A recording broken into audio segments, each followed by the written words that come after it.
শুভ সকাল। কর্তৃত্বাদি ছাড়িয়া অকর্তা বুদ্ধি পথের সম্বল, এটাই পরম ভক্তি।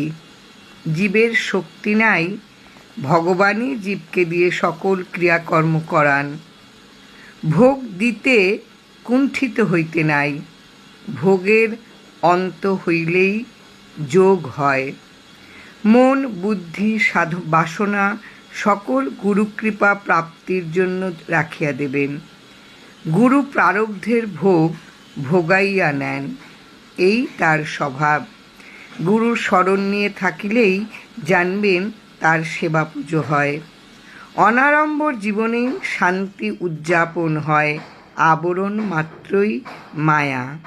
আত্মীয় স্বজনের দ্বারা বিরক্ত না হইয়া তাদের তৃপ্তির চেষ্টা করিবেন।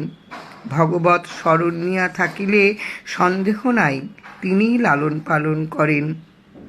কামনা বাসনার অধীন না হইয়া ধৈর্যের অধীন হইয়া থাকিবেন। নামে থাকিলে ভগবানের নিকট থাকা যায়, শান্তিও উদযাপিত হয়।